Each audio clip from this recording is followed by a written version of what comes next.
Your plan to set up your friend Carrie with your acquaintance Emerson is finally coming together.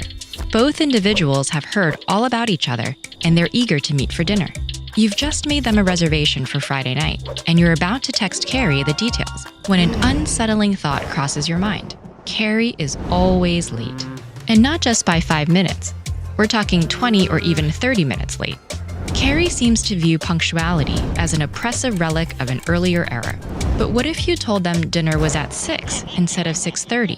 That way, they would almost certainly arrive on time. You really want this relationship to work, so should you lie? Take a moment to think, what would you do? Maybe you should lie. You think this new relationship could be great for Carrie, and you don't want them to ruin it before it's even begun. Sure, Emerson may eventually learn about their chronic lateness, but if Carrie shows up on time just this once, the relationship will at least have a chance to take root. Your lie would pave the way for a potentially happy relationship. And if taking an action will create a better outcome for everyone involved, that's normally a pretty good reason to take it. But isn't it morally wrong to lie? The absolutist position on lying, associated with German philosopher Immanuel Kant, holds that lying is always immoral, regardless of the circumstances.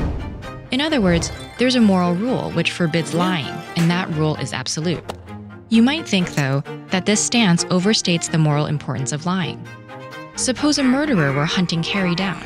If the killer asked you about Carrie's whereabouts, it seems odd to say that you must tell the truth at the cost of your friend's life. From this perspective, absolutism seems too rigid.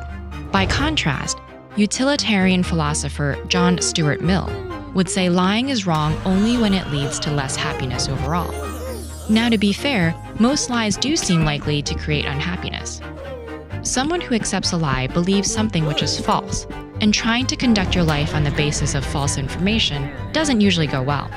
However, in some circumstances, perhaps including your situation, lying might produce more happiness overall. In those cases, utilitarians say it's not morally wrong to lie. In fact, it might even be your moral duty to do so.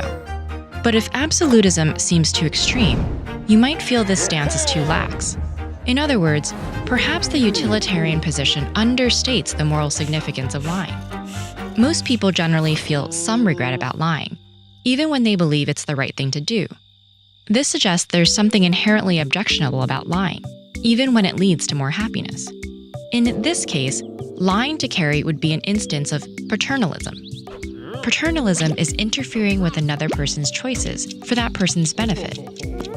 This might be fine if that person is a literal child, but it seems disrespectful to treat a peer paternalistically. Lying to Carrie would mean taking away their opportunity to handle the situation as they see fit, based on their own beliefs and values. Trying to protect Carrie from what you consider to be a bad choice would show a lack of respect for their autonomy. By extension, it might also be disrespectful towards Emerson, since you would be deliberately trying to give him a false impression of Carrie's punctuality. So how do you weigh potential happiness against guaranteed disrespect? Followers of Kant would say treating others with respect is the heart of moral conduct, while followers of Mill would say nothing is more important than happiness. But other philosophers believe that such conflicts can only be resolved on a case-by-case basis, depending on various details and on the individuals involved. So what will you do in Carrie's case? Keep testing your decision-making skills with another classic ethical dilemma. 2 ships have set out distress calls, and you only have enough time to save one. Which ship do you save? Make your choice with this video.